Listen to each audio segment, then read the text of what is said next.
It is true that the presidential election was generally seen to be free, fair, and peaceful. However, there was in fact a huge array of electoral practices virtually in all the states of the Federation before the actual voting began.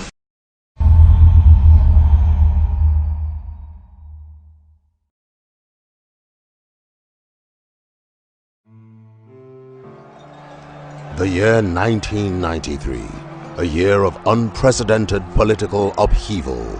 Nigeria's stillborn Third Republic suffered an early demise with the cancellation of the June 12 presidential elections.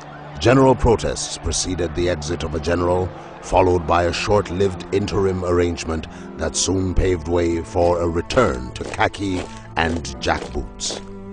Many erstwhile Democrats lined up as willing servants of the junta, but there were heroes who stood up for what they believed. Bola Tinubu was one of these heroes. Although his nascent political career as a first-time senator had been cut short, he stood his ground, confronting the enemy of democracy. I first met ASIWAJU as far back as I can remember in the year 1991-92, probably, when he made his first incursion into politics. And I remember our first encounter was in King Gibe's residence in Lagos. And he came off front as a man that is clear in his vision of Nigeria and very, very focused. When we all could not get registered by the Babangida administration, we all joined SDP. Our political relationship and also friendship started from then on. The fighter in Tinubu saw him risk personal safety, comfort, and his business interests to join up forces with other members of the pro-democracy National Democratic Coalition, NADECO. This defiance had its costs in incarceration and personal exile.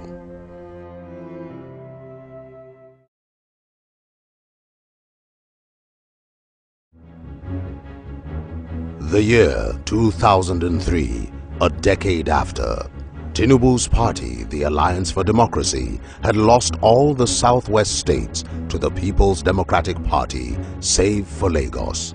Tinubu, already notorious for fighting the mighty federal government on constitutional issues such as fiscal federalism, town planning, and local government governance, was expected to cave in, depressed and isolated. This was almost a mortal blow for the progressives. Many were disillusioned. Others capitulated in the face of the federal behemoth that was the ruling party. Not Bola Tinubu. This was yet another battle, a struggle, first to recover lost ground. This work of getting the progressives to march didn't start in 2012, 2013. It started way back in 2003. This was 2003, 2005, and by 2006, we had already put up the United Democratic Alliance. It was at that point, 2005, 2006, that General Buhari came into the fold. It was in 2005 when we realized, when I say we, I mean the opposition. The main opposition then were ACN, ANPP, CPC, ABGA, and I think DPP. We realized that unless we sink our differences and come together, the PDP may turn Nigeria into a single party state. So began a tussle between progression and degeneration, between electoral thievery and electoral justice. In the end, justice tested the mettle of malice for the people's mandate in the 2007 elections. Osun, Ekiti, and Edo emerged from the shadows of pain. Make no mistake, this victory was not served a la carte. Tinubu again showed the resilience required to back up his belief in standing up for right with strategic action. The leadership and inspiration of ASIWAJU was pivotal. Like a general in battle, he prodded, encouraged, was in the front line and never rested until recovery came. The effort was expansive, selfless and daunting, but he never doubted the possibilities.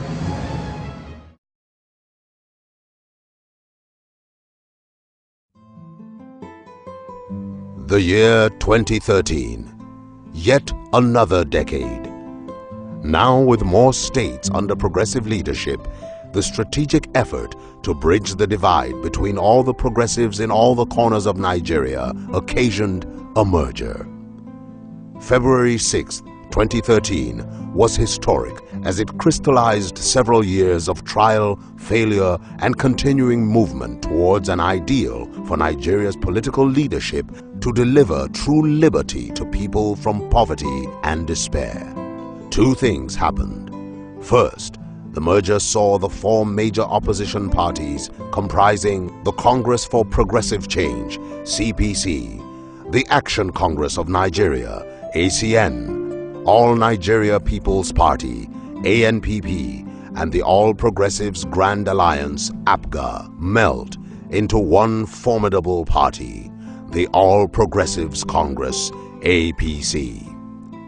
The second was to cement the progress by ensuring that an ideological basis that focused on everyday Nigerians was put in place.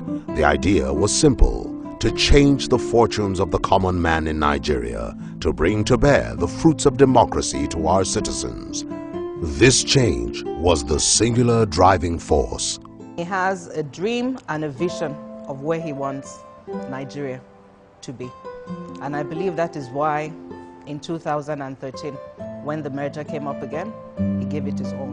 It was dangerous to Nigeria to keep that administration for another term, and the evidence of that is already before us. The place was falling apart. I think people like Tinubu were among those who insisted that this country cannot afford another 4 years of that kind of thing.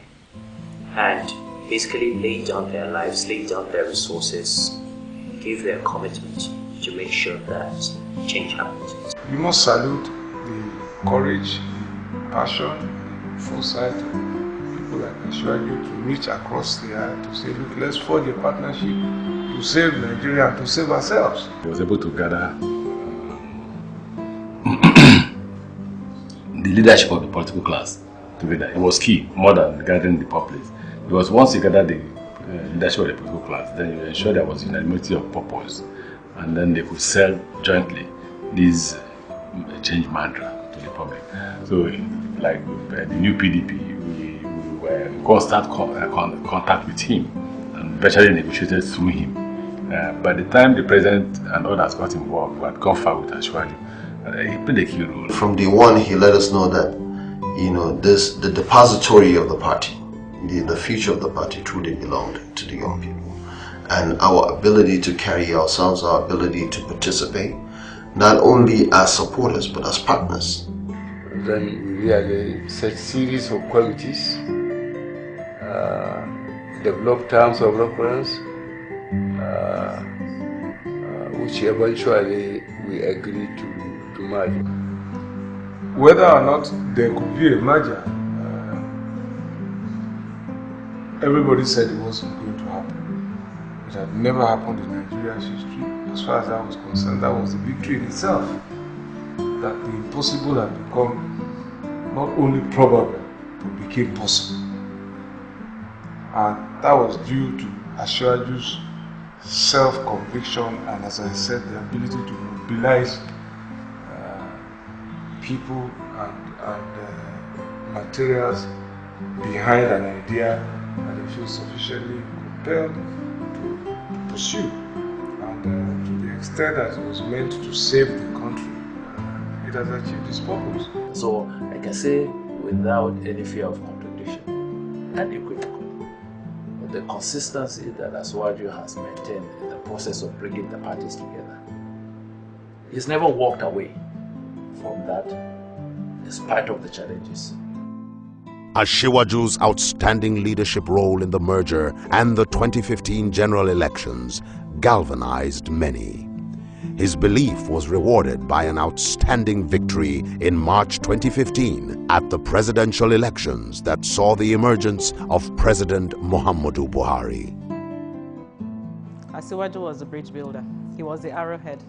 In fact, he was the driving force of the merger and the figurehead of what we achieved as APC in the elections, and we can't overlook that. If Bola Ahmed Tinubu did not participate, there wouldn't have been the merger, and there wouldn't have been an APC government at the center. That's absolutely clear. They're a key factor in this government, so you can't ignore the role that ASIWAJU played.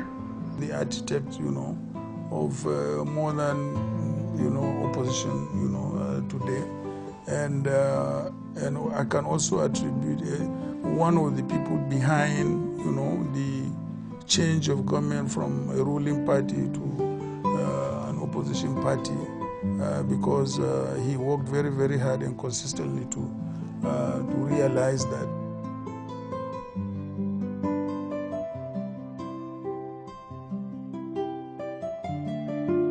He's very resolute, he's resilient, he's determined. Whenever he sets his mind to do a particular thing, he might not see the clear picture or the total picture. But one of the things that I've come to appreciate with him is that he will always take the first step of it. He's extremely loyal.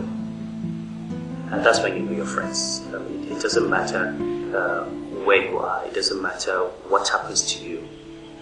You can always count on ASIWAJU to be there.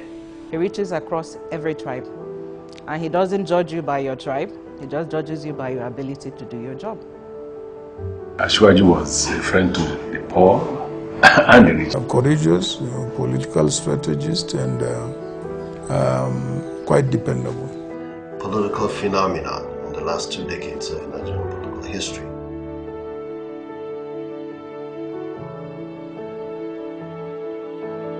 I think there is no tribute that to pay to him other than to acknowledge that he certainly was one of the principal architects of the change that we have. He has made more leaders out of his followers than anybody else in the last 2 decades. I can only wish Your Excellency ASIWAJU Bola Ahmed Tinubu a very happy birthday today, and to wish you God's continued grace and guidance, and I hope that your strength will continue to renew and that your health will continue to renew. Happy birthday, sir. My prayer for you is that every effort that you have put in, God will enable you to reap the rewards. I would say what Nigerians usually say to politicians: now, God has not finished with you. So I pray that God should finish with him, and that he should continue to midwife progress. I wish you well in the coming years, and I want to say a big thank you for being there for the women of Nigeria and for APC. He should thank God that he has gone through so much and that he has remained relevant, that he is healthy and that he is young. To the timeless years ahead, on the landscape of Nigeria's true democracy, may ASIWAJU's strides be inscribed on fields of gold.